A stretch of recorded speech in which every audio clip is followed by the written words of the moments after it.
Hello friends, स्वागत है आप सभी लोगों का हमारे चैनल के स्टडी में। मैं कमल वेस्ट। इस वीडियो के माध्यम से दोस्तों आपका पर कराऊंगा आर्मी टेक्निकल एनए का दोस्तों केमिस्ट्री का पार्ट नंबर 12। इसके पहले दोस्तों आपको केमिस्ट्री के 11 पार्ट कराए जा चुके हैं, जहां पर आपको बहुत ही महत्वपूर्ण क्वेश्चन दिए हैं दोस्तों। और यहाँ पर आप पार्ट नंबर 12 में भी बहुत ही महत्वपूर्ण क्वेश्चन देखेंगे जो आपके बार बार पूछे गए हैं और जिनकी दोस्तों बहुत पूछे जाने की संभावना रहती है। तो आराम से आप टॉपिक को देखेंगे और ये सारे क्वेश्चन दोस्तों आप नोट कर लेंगे। देखिए दोस्तों, पहला क्वेश्चन क्या दिखता है आपको। और यदि दोस्तों हमारे चैनल को सब्सक्राइब ना किया हो, आपने प्लीज सब्सक्राइब कर ले ताकि इस प्रकार की वीडियोस आपको लगातार मिलते रहें। तो देखिए शुरू करते हैं। पहला क्वेश्चन दिखता है दोस्तों आपको, विलयनों को जलीय और अजलीय घोल के रूप में विभाजित किया गया है। अर्थात दोस्तों आपको बताना है solutions are classified into aqueous and non aqueous solution is. दोस्तों यहाँ पर देखिए जो आपके सॉल्यूशन होता है, पहले उसको आप समझिए। जो आपका विलयन होता है दोस्तों, विलयन होता क्या है। इसमें दोस्तों यहाँ पर देखिए मेनली दो चीज़ें होती हैं। एक आपका होता है सोलवेंट, एक आपका होता है दोस्तों सॉल्यूट। इनमें देखिए सॉल्वेंट जो आपका होता है दोस्तों उसको आप विलायक बोलते हैं। विलायक कहने का मतलब है जो घोलने वाला होता है। जो घोलने वाला होगा वो दोस्तों आपका विलायक कहलाएगा। ये दोस्तों आपका ज़्यादा मात्रा वाला होता है, अर्थात आप कहेंगे मेजर दोस्तों क्वांटिटी इसकी होती है सॉल्यूशन में। और वैसे आप सॉल्यूट की बात करें तो ये दोस्तों आपके यहाँ पर होता है विलेय, अर्थात जो आपका घुलने वाला होता है, घुलने वाला हो जाएगा। और इसकी मात्रा दोस्तों क्या होती है, माइन्यूट होती है सॉल्वेंट की तुलना में दोस्तों। तो ये आपके मेनली दो होते हैं। तो यहाँ पर देखिए दोस्तों जो आपके यहाँ पर एक्वास होता है, एक्वास सॉल्यूशन जो आपका होता है दोस्तों, इसको आप जलीय बोलते हैं, जलीय विलयन बोलते हैं। जलीय कहने का मतलब है दोस्तों जहाँ पर एक प्रकार से ये आपका लिक्विड फॉर्म में होगा। इसमें दोस्तों आपको जो सोलवेंट होता है अर्थात जो विलायक होता है दोस्तों, वो क्या होता है, वो जल होता है अर्थात वाटर होता है। और जो आपका नॉन एक्वास होता है अर्थात एक प्रकार से आप कह सकते हैं जो आपका निर्जलीय होता है, जहाँ पर आपका जल नहीं पाया जाता, एक प्रकार से आप कह सकते हैं ये आपका दोस्तों क्या होता है, शुष्क फॉर्म में होता है। तो ये दोस्तों आपके यहाँ पर हो जाएगा, यहाँ पर आपका सोलवेंट के रूप में वाटर नहीं होता है, अर्थात आप कह देंगे वाटर दोस्तों यहाँ पे एब्सेंट रहता है। तो यहाँ पर आप कह देंगे दोस्तों ये मेनली किसके आधार पर होता है, ये आपका सोलवेंट के आधार पर होता है। तो यहाँ पर देखिए आपका ऑप्शन नंबर बी वाला दिखता है, नेचर ऑफ सोलवेंट, विलायक के आधार पर। ऑप्शन नंबर आपका बी वाला सही हो जाएगा। अगला क्वेश्चन देखिए दोस्तों, एक वास्तविक विलयन टेंडल प्रभाव नहीं दिखाता, अर्थात दोस्तों आपको बताना है the true solution does not show Tyndall effect because of the. अब दोस्तों यहाँ पर देखिए जो आपके सॉल्यूशन होते हैं अर्थात जो आपके विलयन होते हैं दोस्तों एक्वास में खास तौर पे जो आपके सॉल्यूशन होते हैं, ये दोस्तों आपके मेनली तीन प्रकार के होते हैं। पहला आपका होता है ट्रू सॉल्यूशन, अर्थात दोस्तों आपका वास्तविक विलयन आप बोलते हैं इसको, वास्तविक विलयन। दूसरा आपका होता है कोलाइडल, कोलाइडल अर्थात दोस्तों आपका कोलाइडी विलयन आप बोलते हैं इसको। और तीसरा आपका होता है दोस्तों सस्पेंशन, सस्पेंशन अर्थात दोस्तों आपका निलंबन कहते हैं आप इसको। तो यहाँ पर आपके तीन होते हैं, जिनमें से दोस्तों आपका देखिए प्रत्येक का आपको साइज याद रखना है, क्योंकि इनके साइजों के आधार पर ही इनको दोस्तों आपने अलग अलग क्लासीफाई किया है। तो पहले वाले का साइज जो होता है दोस्तों, पार्टिकल का साइज जो होता है, पार्टिकल साइज जो होगा दोस्तों वो आपका होता है 1 एंगस्ट्रॉम से लेके 10 एंगस्ट्रॉम तक। ये दोस्तों बहुत ही छोटे होते हैं, यदि आप इनको देखेंगे नग्न आंखों से दोस्तों तो आप इनको सेपरेटली देख नहीं पाते हैं। एग्जाम्पल के तौर पर आप देखते हैं, आप यदि बात करें दोस्तों सॉल्ट की या फिर आप शुगर के दोस्तों सॉल्यूशन को ले लें वाटर के साथ में, तो वहाँ पर आप देखेंगे ये आपका एक प्रकार से ट्रू सॉल्यूशन का एग्जाम्पल बनता है।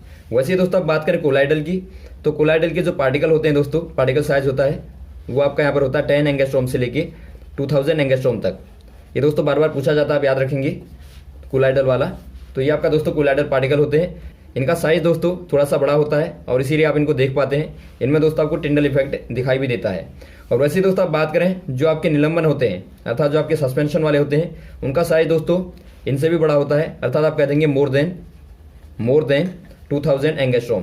तो ये दोस्तों आपके बड़े वाले पार्टिकल होते हैं। एग्जाम्पल के तौर पर आप लेंगे, एग्जाम्पल के तौर पर आप बात कर सकते हैं दोस्तों, यदि आप रेत को पानी में मिला दें, यदि आप दोस्तों रेत को पानी में मिला दें तो वहाँ पर आप देखते हैं कि रेत एक प्रकार से पानी में नीचे बैठ जाती है और आप दोनों को अलग अलग देख पाते हैं। तो ये दोस्तों आपके यहाँ पर कहलाता है निलंबन। तो यहाँ पर क्या हो जाएगा दोस्तों, रीजन क्या हो जाएगा, जो आपका ट्रू सॉल्यूशन होता है दोस्तों वो आपका टिंडल इफेक्ट नहीं दिखाता। क्यों नहीं दिखाता, क्योंकि आपका साइज ऑफ पार्टिकल जो होता है दोस्तों एक प्रकार से वो आपका छोटा होता है। तो ऑप्शन नंबर आपका हो जाएगा सी वाला, साइज ऑफ पार्टिकल अर्थात कणों का आकार के कारण दोस्तों नहीं दिखाता। अगला क्वेश्चन देखिए दोस्तों, टिंडल प्रभाव उत्पन्न होता है, आपको बताना है Tyndall effect is produced by. दोस्तों यहाँ पर देखिए जो आपका टिंडल इफेक्ट होता है ये होता क्या दोस्तों, अर्थात आप टिंडल प्रभाव कहते हैं इसको। दोस्तों आपने देखा होगा आमतौर पे जब आप खिड़की से देखते हैं कि प्रकाश अंदर आ रहा होता है और वहां पर धूल के पार्टिकल दोस्तों आपको तैरते हुए दिखाई देते हैं, तो इसी को दोस्तों एक प्रकार से आप टिंडल इफेक्ट कहते हैं। तो ये क्यों होता है आपको बताना है। ये दोस्तों आपके यहाँ पर होता है स्कैटरिंग ऑफ लाइट के कारण, अर्थात दोस्तों प्रकाश के दोस्तों प्रकीर्णन के कारण ये आपको यहाँ पर दिखाई देता है। जो आपके कोलाइडल पार्टिकल होते हैं दोस्तों, ये आपका कोलाइडल सॉल्यूशन में होता है, आप ध्यान देंगे। जो कोलाइडल पार्टिकल होते हैं वो आपने देखा 10 से लेके 2000 एंगस्ट्रॉम तक होते हैं। यहाँ पर दोस्तों आपके छोटे और बड़े पार्टिकल होते हैं जो आपस में टकराने के बाद दोस्तों एक प्रकार से क्या करते हैं, एक प्रकार से दोस्तों आपका जिंगजेम वाला मोशन करते हैं। इस प्रकार के पाथ होते हैं उनके, इसको आप ब्राउनीज मूवमेंट भी कहते हैं।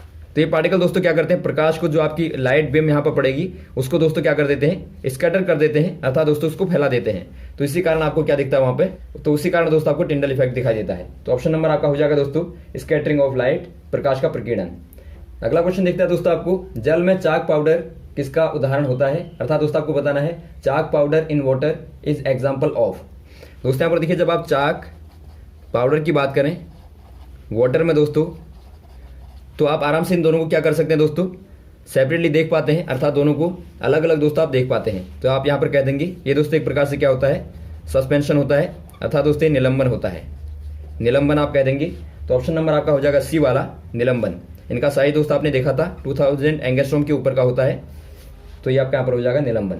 अगला क्वेश्चन देखिए दोस्तों, फॉग कहें या फिर आप कोहरा कहें, कोहरा एक विलेन है, अर्थात दोस्तों आपको बताना है fog is a solution of.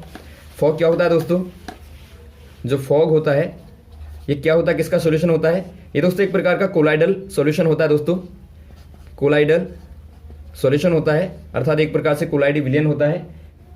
ये दोस्तों आप यहाँ पर देखिए लिक्विड इन गैस होता है, अर्थात दोस्तों वायु में द्रव होता है।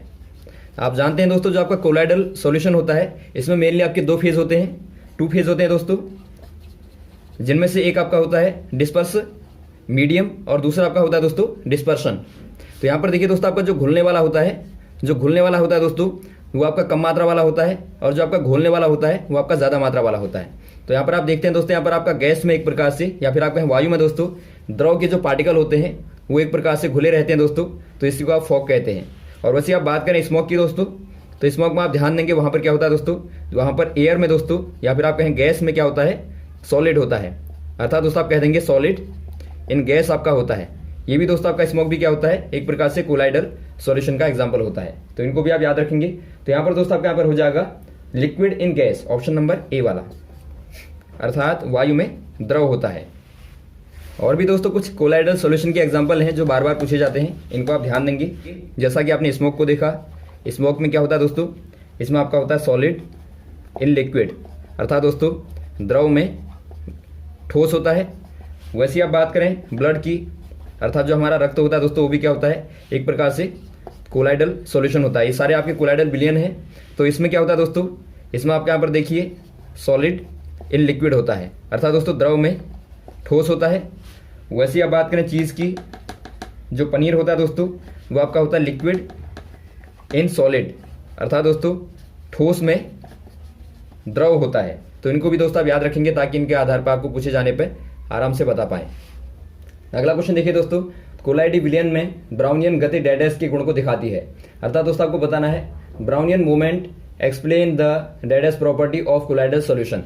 दोस्तों यहाँ पर देखिए जो आपका कोलाइडल सॉल्यूशन होता है दोस्तों उसमें जो ब्राउनियन मोमेंट होता है, ब्राउनियन मोमेंट जो आपका होता है बार बार पूछा जाता है। ये दोस्तों होता क्या, पहले आप समझिए। आपको हमने बताया था दोस्तों जो आपका कोलाइडल सॉल्यूशन होता है उसमें आपके 2 फेज होते हैं। पहले फेज के पार्टिकल दोस्तों आपके थोड़ा छोटे होते हैं, स्मॉल होते हैं। दूसरे दोस्तों आपके कंपेरेटिवली क्या होते हैं, थोड़ा सा बड़े होते हैं। तो ये क्या करते हैं दोस्तों, आपस में टकराएंगे, यहाँ से टकराएंगे, उसके बाद दोस्तों यहाँ से टकराने के बाद में यहाँ को जाएंगे, फिर यहाँ टकराएंगे, फिर यहाँ टकराएंगे। तो आप कह सकते हैं दोस्तों एक प्रकार से ये रैंडमली दोस्तों क्या करते हैं, कॉन्टिन्यूअस मोशन करते हैं, या फिर आप कहें मूवमेंट करते हैं, अर्थात दोस्तों लगातार दोस्तों अलग अलग दिशाओं में दोस्तों क्या करते हैं, गति करते हैं। तो इसी को क्या कहते हैं दोस्तों आप, रैंडम कॉन्टिन्यूअस मोशन जो आपका होता है वही दोस्तों आपका ब्राउनियन मोमेंट कहलाता है। इसी को दोस्तों आप क्या कहते हैं, ब्राउनियन गति कहते हैं। तो ये क्या दिखाता है दोस्तों, यह एक प्रकार से पार्टिकलों के मोशन को दिखाता है, अर्थात दोस्तों आप कहेंगे पार्टिकल्स के दोस्तों क्या दिखाता है, काइनेटिक प्रॉपर्टी को दिखाता है, अर्थात गतिक गुणों को दिखाता है दोस्तों। तो यहाँ पर आपका हो जाएगा काइनेटिक प्रॉपर्टी, ऑप्शन नंबर आपका सी वाला सही हो जाएगा। अगला क्वेश्चन देखिए दोस्तों, आपको दिया है 6C12 एंड 6C14 आर। दोस्तों यहाँ पर देखिए आपको 6C12 दिया है और 6C14 दिया है। तो तो ये क्या है आपको बताना है दोस्तों। यहाँ पर देखिए, जब भी आपको एलिमेंट का सिंबल इस प्रकार से दिया हो, यहाँ पर जो आपका दिखाता है दोस्तों वो एटॉमिक नंबर को शो करता है और ये आपका दिखाता है मास नंबर को। अब यहाँ पर आप देखते हैं जो आपके एटॉमिक नंबर हैं दोस्तों, एटॉमिक नंबर जो है अर्थात जो आपके परमाणु संख्या है दोस्तों, दोनों में क्या दिखती है आपको, इक्वल दिखती है अर्थात समान दिखती है। तो जिनमें दोस्तों आपके एटॉमिक नंबर सेम होते हैं, ऐसे पार्टिकलों को क्या बोलते हैं दोस्तों आप, ऐसे एलिमेंट्स को क्या बोलते हैं, इनको दोस्तों आप बोल देते हैं आइसोटोप। आइसोटोप कहने का मतलब है समस्थानिक आप कहते हैं। तो यहाँ पर आपका हो जाएगा आइसोटोप, ऑप्शन नंबर दोस्तों ए वाला। और वैसे आप याद रखेंगे जिनमें दोस्तों मास नंबर अर्थात दोस्तों द्रव्यमान संख्या समान होती है अर्थात बराबर होती है, इक्वल होती है, उनको दोस्तों आप क्या बोलते हैं, उनको आप बोल देते हैं आइसोबार। आप याद रखेंगे आइसोबार बोल देते हैं। और वैसे ही दोस्तों जिनमें नंबर ऑफ न्यूट्रॉन सेम होते हैं दोस्तों, उनको क्या बोलते हैं आप, आइसोटोन बोल देते हैं। आइसोटोन या फिर आप कहें दोस्तों सम न्यूट्रॉनिक बोलते हैं। तो आप याद रखेंगे आइसोटोन हो गया, आइसोबार हो गया और आइसोटोप हो गया। तीन आपके बार बार पूछे जाते हैं, तो आराम से आप सारे के सारे याद रखेंगे। तो ये वाला दोस्तों आपका क्या हो जाएगा, आइसोटोप हो जाएगा, ऑप्शन नंबर ए वाला। अगला क्वेश्चन देखिए दोस्तों, प्राथमिक गैसों की परमाणुकता क्या होती है, अर्थात दोस्तों आपको बताना है atomicity of primary gases are. दोस्तों यहाँ पर देखिए जो आपका एटोमिसिटी होती है, पहले आप समझेंगे उसको क्या होती है। जो एटोमिसिटी होती है दोस्तों अर्थात परमाणुकता आप कहते हैं। परमाणुकता मतलब दोस्तों आपका देखिए number of atoms in one molecule of an element. दोस्तों यहाँ पर देखिए किसी एलिमेंट के एक मॉलिक्यूल में, मॉलिक्यूल कहने का मतलब है एक अणु में दोस्तों, एक अणु में जो एटॉम होते हैं, जो परमाणु होते हैं, उनको दोस्तों आप क्या बोल देते हैं, एटोमिसिटी बोल देते हैं। तो उस एलिमेंट की दोस्तों क्या हो जाएगी, वो एटोमिसिटी हो जाएगी अर्थात परमाणुकता हो जाएगी। एग्जाम्पल के तौर पर दोस्तों यदि आप बात करें ओजोन के मॉलिक्यूल को लें, तो ओजोन का एक मॉलिक्यूल होता है दोस्तों O3। तो यहाँ पर आप देखते हैं दोस्तों तीन क्या है दोस्तों, ऑक्सीजन के पार्टिकल हैं, एलिमेंट हैं, तो आप कह देंगे इसकी जो एटोमिसिटी होती है दोस्तों 3 हो जाएगी। यदि आप O2 की बात करें तो यहाँ पर आपका 2 हो जाएगी। तो यहाँ पर दोस्तों आपको पूछा गया है जो आपकी प्राइमरी गैसेज होती हैं अर्थात जो आपकी प्राथमिक गैसें होती हैं दोस्तों, प्राइमरी गैसेज जो होती हैं अर्थात प्राथमिक गैसें जो होती हैं दोस्तों, उनकी एटोमिसिटी आपको बतानी क्या होती है। प्राथमिक गैसों की दोस्तों आपके यहाँ पर होती है 2। एग्जाम्पल के तौर पर आप देखेंगे दोस्तों N2 है, H2 है या O2 है, ये सारी की सारी दोस्तों क्या कहलाती हैं, ये आपकी प्राइमरी गैसेस कहलाती हैं। यदि आप O3 की बात करें दोस्तों, N3 की बात करें, तो ये आपकी दोस्तों प्राइमरी से ऊपर की हो जाती हैं। तो प्राइमरी में दोस्तों आपकी केवल यहाँ पर 2 वाली आती हैं। तो ऑप्शन नंबर आपका हो जाएगा 2 वाला। तो ऑप्शन नंबर आपका हो जाएगा बी। अगला क्वेश्चन देखिए दोस्तों, 18 argon 40 and 20 calcium 40 are considered as. दोस्तों यहाँ पर देखिए आपको दिया 18 आर्गन 40 और 20 कैल्शियम 40 दिया है।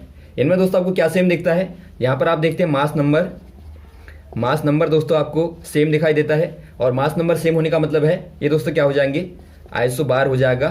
थोड़ी देर पहले आपको बताया है आइसोबार अर्थात दोस्तों संभारिक आप बोलते हैं इनको। तो ये संभारिक हो जाएगा, ऑप्शन नंबर आपका हो जाएगा दोस्तों बी वाला संभारिक। अगला क्वेश्चन देखिए दोस्तों, अनिश्चितता का सिद्धांत किसके द्वारा दिया गया, अर्थात दोस्तों आपको बताना है the principle of uncertainty was introduce by.